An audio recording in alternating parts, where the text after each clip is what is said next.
আসসালামু আলাইকুম। কানিজ ফাতেমা লোপা স্বাগত জানাচ্ছি এনটিভির দুপুরের খবরে। ক্রাউন সিমেন্ট শিরোনাম দেখছিলেন, এবারে নিয়ে যাচ্ছি পুরো খবরে। দর্শক, ফরেন সার্ভিস একাডেমিতে আছেন আমাদের স্পেশাল করেসপন্ডেন্ট হাসান মাহমুদ, তিনি সেখান থেকে যুক্ত হচ্ছেন আমাদের সাথে।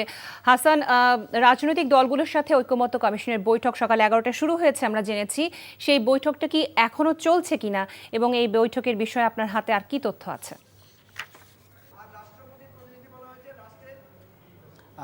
এখনও আসলে আলোচনা এই মুহূর্তে মধ্যাহ্ন বিরতির মধ্যে রয়েছে এবং মধ্যাহ্ন বিরতিতে আলোচনার মাঝখানে এসে ইতিমধ্যে জোনায়েদ সাকি জাতীয় গণতান্ত্রিক নাগরিক ঐক্য এবং এখানে রয়েছে মুজিবুর রহমান মঞ্জু, তিনি কথা বলছেন।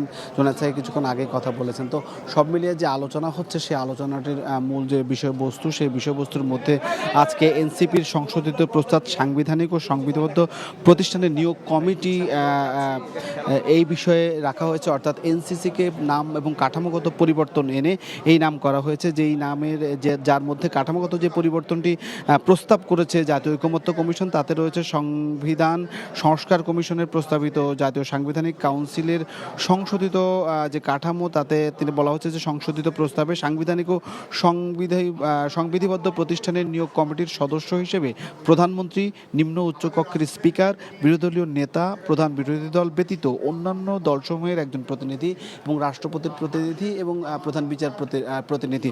অর্থাৎ যে এনসিসি নিয়ে রাষ্ট্রের মূলনীতির বিষয়ে যে এনসিসি নিয়ে আলোচনা ছিল, যেখানে বিএনপি এর আগে যে আলোচনা ছিল সেখানে বিএনপি বলেছে যে এতে করে নির্বাহী কমিটির ক্ষমতাকে খর্ব করা হবে।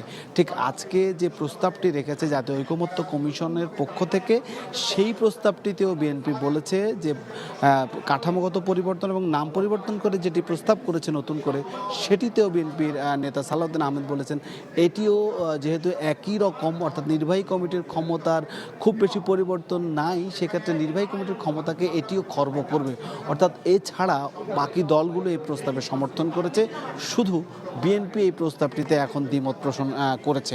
তো কিছুক্ষণ আগে মুজিবুর রহমান মঞ্জু তিনি যেটি বলতে চেয়েছেন যে তারা একমত পোষণ করেছেন নতুন প্রস্তাবিত ইস্যুতে, এবং তারা বলেছেন যে এর চেয়ে আসলে আর সহজীকরণ হয় না এবং অন্যান্য যারা বিরোধিতা করছেন তাদেরও উচিত এই প্রস্তাবে সমর্থন জানানো। তো এছাড়াও আরও বেশ কিছু প্রস্তাব রয়েছে এবং আগেই বলেছি সেই প্রস্তাবগুলো নিয়ে আলোচনা হবে।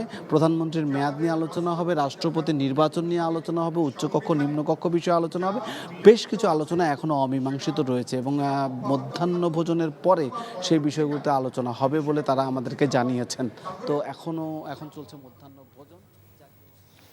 আমরা জানছিলাম ঐকমত্য কমিশনের বৈঠকের খবর। দেশের সকল নাগরিককে ওয়ান টাইম প্লাস্টিক পণ্য ব্যবহার না করার অনুরোধ করে অন্তর্বর্তীকালীন সরকারের প্রধান উপদেষ্টা অধ্যাপক মোহাম্মদ ইউনূস সকল সরকারি দফতরে সুনির্দিষ্ট সময়সীমার মধ্যে এ ধরনের পণ্য ব্যবহার বন্ধ করার নির্দেশ দিয়েছেন। বিশ্ব পরিবেশ দিবস ও পরিবেশ মেলা 2025-এর উদ্বোধনকালে তিনি এই নির্দেশনা দেন। সাময়িক অর্থনৈতিক লাভের আশায় পরিবেশের ক্ষতি সাধন থেকে সরে আসার জন্য সবার প্রতি আহ্বান জানান ডক্টর ইউনূস। নজরানা চৌধুরীর রিপোর্ট। ফ্রি প্লাস্টিক পলিউশন, এই প্রতিপাদ্য নিয়ে বিশ্বব্যাপী পালিত হচ্ছে বিশ্ব পরিবেশ দিবস 2025। বাংলাদেশের পরিবেশ, বন ও জলবায়ু পরিবর্তন মন্ত্রণালয় এ উপলক্ষে মাসব্যাপী জাতীয় বৃক্ষরোপণ অভিযান ও বৃক্ষমেলার আয়োজন করে।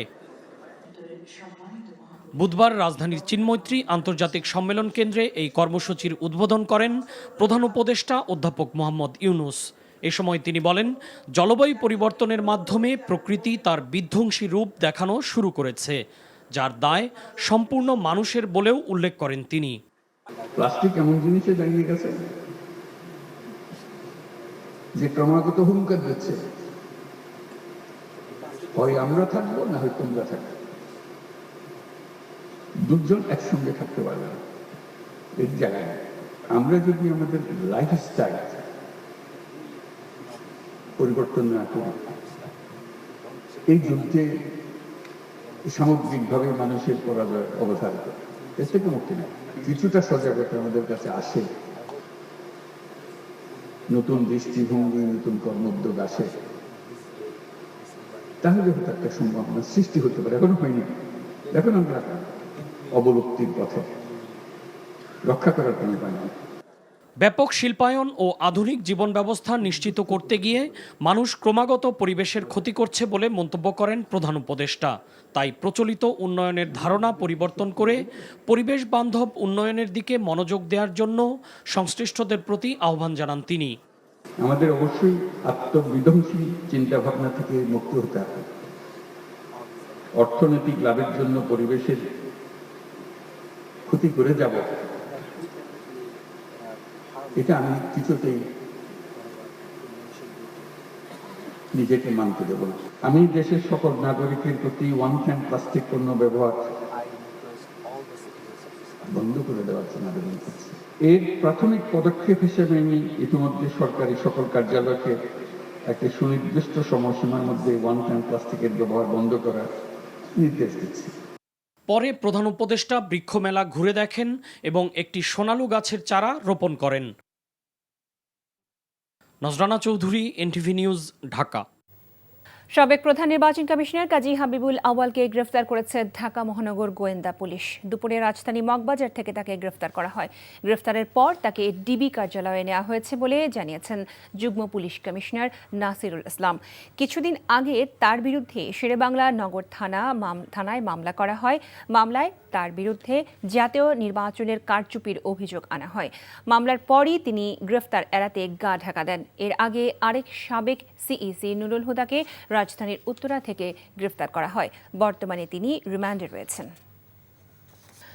নগর ভবনে হামলার ঘটনায় স্থানীয় সরকার উপদেষ্টা আসিফ মাহমুদ এবং তার সহযোগীরা জড়িত অভিযোগ করে বিএনপি নেতা ইশরাক হোসেন দাবি করেন মিডিয়া ট্রায়ালের শিকার হচ্ছেন তিনি।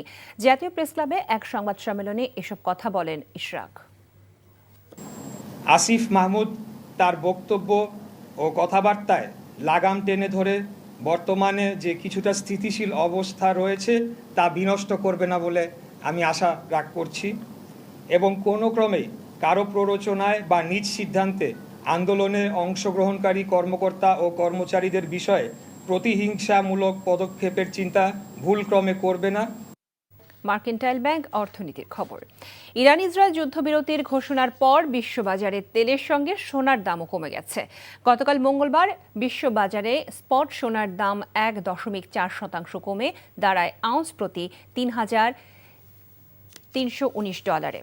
গতকাল রূপার দামও কমেছে। স্পট মার্কেটে রূপার দাম 0.8% কমে দাঁড়িয়েছে আউন্স প্রতি $35.83। 5 জুনের পর যা সবচেয়ে কম। বিশ্ববাজারে দাম কমে যাওয়ায় গতকাল দাম কমানোর ঘোষণা দিয়েছেন দেশের স্বর্ণ ব্যবসায়ীরা। এ দফায় ভরিতে সর্বোচ্চ দাম কমেছে 1,668 টাকা। তাতে 22 ক্যারেটের প্রতি ভরি স্বর্ণের দাম কমে দাঁড়াবে 1,72,860 টাকা। নতুন এই দাম আজ থেকে কার্যকর হচ্ছে। এই ছিল দুপুরের খবরে। এই খবরের ভিডিও সহ আপডেট জানতে ভিজিট করুন এনটিভি অনলাইন www.ntvbd.com। এছাড়াও এনটিভির জনপ্রিয় সব অনুষ্ঠান ও খবরের আপডেট জানতে ভিজিট করুন আমাদের ইউটিউব ও ভেরিফাইড ফেসবুক পেজ।